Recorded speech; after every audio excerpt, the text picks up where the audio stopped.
Assalamualaikum warahmatullahi wabarakatuh. Selamat berjumpa di mapel Kemuhammadiyahan kelas 9. Dan bagi anak-anak kelas 9 yang baru saja naik, kami ucapkan selamat atas kenaikan kelas kalian. Dengan naiknya kelas kalian, kami harapkan juga naik juga, meningkat juga belajarnya, meningkat semangatnya, tingkatkan keimanan, tingkatkan ketakwaan kalian. Karena di kelas 9 ini nanti akan menentukan kelulusan kalian. Baik anak-anakku sekalian, kita masuki mata pelajaran Kemuhammadiyahan. Pada Kemuhammadiyahan kali ini kita akan membahas meneladani pimpinan Muhammadiyah. Yang akan kita bahas pada semester ini ada 6 tokoh, yaitu Ki Bagus Hadikusumo, kemudian A.R. Sultan Mansur, Kiai Haji Ahmad Badawi, Haji Muhammad Yunus Anis, Kiai Haji Fakih Usman, dan Kiai Haji A.R. Fakhrudin. Untuk kali ini kita akan membahas Ki Bagus Hadikusumo terlebih dahulu.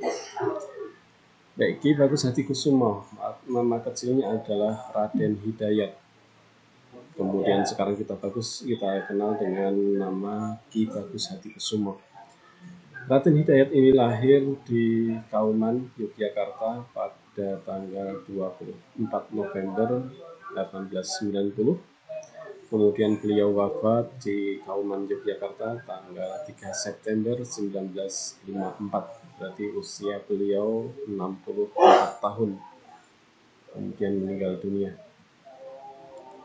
Baik, selanjutnya Ki Bagus Hadikusumo sejak kecil dibimbing dan dibina oleh orang tuanya untuk mendalami ilmu agama, dibekali ilmu agamanya oleh orang tuanya sendiri.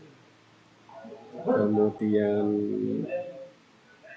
ini hanya ilustrasi, ini bukan gambar sesungguhnya, hanya ilustrasi saja. Kemudian beliau untuk mendapatkan ilmu pengetahuan umum, misalnya seperti matematika, kemudian IPA, biologi, geografi, dan sebagainya, dia belajar di sekolah Ongkoloro, atau kalau sekarang dikenal dengan sekolah dasar atau madrasah ibtidaiyah. Selanjutnya setelah beliau mengenyam pelajaran sekolah Ongkoloro, kemudian beliau melanjutkan ke pesantren, yaitu di Pondok Pesantren Wonokromo di daerah istimewa Yogyakarta. Di pesantren ini beliau mendalami mengkaji banyak kitab kuning, yaitu tentang kitab-kitab fikih, kitab-kitab tasawuf dan sebagainya, dan dia juga banyak sekali membaca buku-buku orang-orang besar. Berkat sikap, kerajinan, dan ketekunannya mempelajari kitab-kitab yang terkenal, akhirnya beliau menjadi orang yang alim, menjadi mubaligh, bahkan juga menjadi pemimpin umat. Kemudian beliau bergabung di Muhammadiyah, di organisasi Muhammadiyah. Beliau pernah menjabat sebagai ketua majelis tabligh, kemudian pernah menjabat sebagai ketua majelis tarjih, dan bahkan beliau juga pernah menjabat sebagai ketua pengurus besar atau sekarang dikenal dengan ketua pimpinan pusat Muhammadiyah, yaitu pada tahun 1942 sampai 1953. Pada masa kepemimpinan Ki Bagus Hadikusumo menjabat sebagai ketua pimpinan pusat Muhammadiyah ini, beliau merumuskan pokok-pokok pikiran Kiai Haji Ahmad Dahlan sehingga dapat menjiwai dan mengarahkan gerak langkah perjuangan persyarikatan. Bahkan kemudian pokok-pokok pikiran yang beliau tuangkan dalam sebuah tulisan tersebut akhirnya ditetapkan sebagai Muqaddimah Anggaran Dasar Muhammadiyah. Muqaddimah Anggaran Dasar Muhammadiyah atau sering disingkat dengan MADM.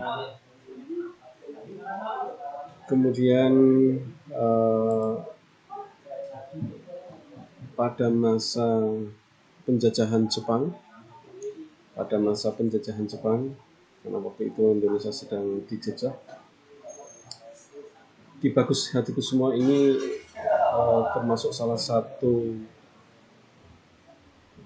tokoh, salah satu ulama yang pemberani, bahkan berani menentang perintah dari pemerintah Dainippon Jepang. Pada saat itu umat Islam, seluruh rakyat Indonesia diperintahkan untuk melakukan seikere. Apa itu seikere? Yaitu upacara dengan membungkukkan badan mengarah ke timur laut untuk memberikan penghormatan kepada Kaisar Jepang ke arah istana Tennoheika atau Kaisar Jepang. Ini upacara dengan membungkukkan badan ke arah istana Tennoheika Kaisar Jepang di timur laut sebagai simbol penghormatan kepadanya yang dianggap keturunan Dewa Matahari. Ya, Ki Bagus Hadikusumo dengan argumen yang kuat, beliau menentang perintah Jepang dan akhirnya pemerintah Jepang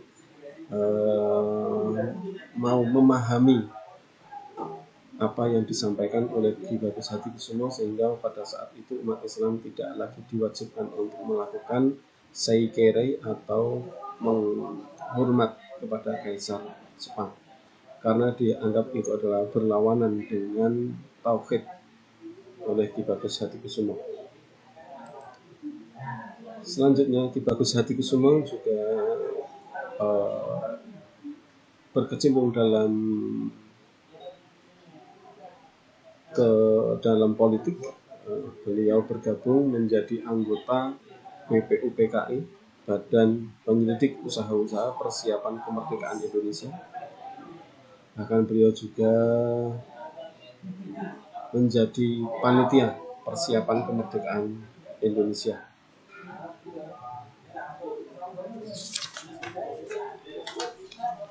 Ya, ini adalah gambaran ilustrasi ketika sedang rapat Badan Penyelidik Usaha-usaha Persiapan Kemerdekaan Indonesia. Kemudian ini para panitia persiapan kemerdekaan Indonesia.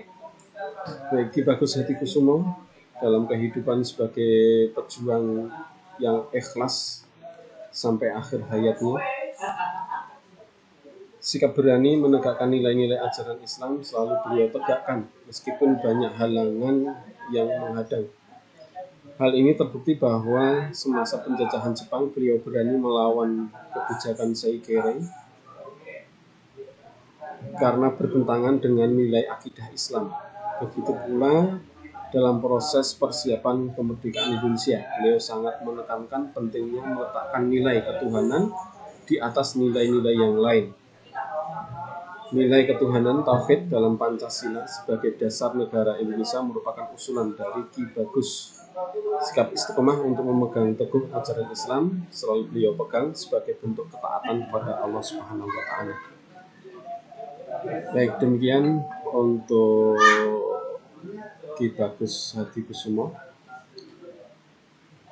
Berikutnya nanti akan kita bahas tentang A.R. Sultan Mansur.